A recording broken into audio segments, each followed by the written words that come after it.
సిద్ధంగా ఉండాలి దేనికైనా సరే.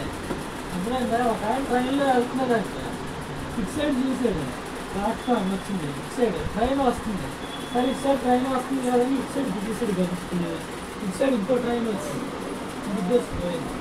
అంటే అయితే అక్కడ ఇటు సైడ్ ఒక ట్రైన్ వస్తుంది, ఇటు సైడ్ ప్లాట్ఫామ్ ఉంటుంది కదా అని ఆడనుకున్నాడు. ట్రైన్ ఆపుతా ఆడు ఎప్పుడు సిగ్నల్ కోసం ఆపాడు. ఒకసారి ఎలా చూస్తే సార్ కొంచెం చూడలేదు వాడు ఏం జరిగేది చేయలే అర్థమైందా. కాబట్టి ట్రాఫిక్ ఎప్పుడు కూడా ఈ వాహనాలు నడిపేటప్పుడు అది కూడా మనం ఒక ఏజ్ దాటిన తర్వాత డ్రైవింగ్ చేయాలి ఫస్ట్. చిన్నపిల్లలు కూడా ఇంట్లో పేరెంట్స్ అబ్బాయి మా అబ్బాయి స్కూటీ నడిపేస్తాను, మా అమ్మాయి అప్పుడే 7th స్కూటీ నడిపేస్తాను రోజు పడిపోతాం.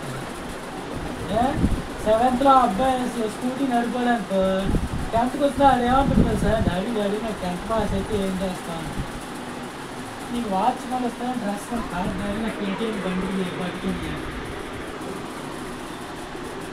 అర్థమైందా. కొన్ని బండి కొనియాడు, కొన్ని ఎంటర్ అయ్యి నాకు కేటీఎం కొనియాడు. అంటే ఆ ఏజ్ అటువంటి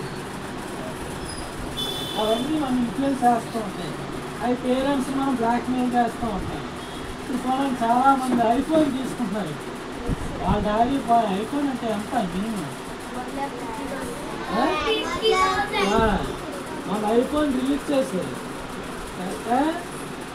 ఐఫోన్ ఎంత 17 Pro ఏదో లాస్ట్ ఇయర్ మోడల్ రెడీగా ఉంది, కానీ రిలీజ్ చేయాలనుకోవట్లేదంట యాపిల్ కంపెనీ. ఎందువల్ల ఐఫోన్ సేల్స్ చాలా బాగా అయ్యాయి, కానీ ఆ కొన్న వాళ్ళందరూ ఈఎంఐలో కొన్నారు ఆ ఫోన్. అది కూడా 30 years లోపల ఎక్కువ కొన్నారు. అంటే ఆ ఈఎంఐ టైంకి ఎన్ని సంవత్సరాలు పడతాయి, మినిమం 2 years వేసుకోవాలి, మినిమం 2 years. మరి కొత్త కంపెనీ రిలీజ్ చేసిన కొత్త ఫోన్ మళ్ళీ ఎవరు కొంటాడు, అందుకని వాయిదా వేస్తారు.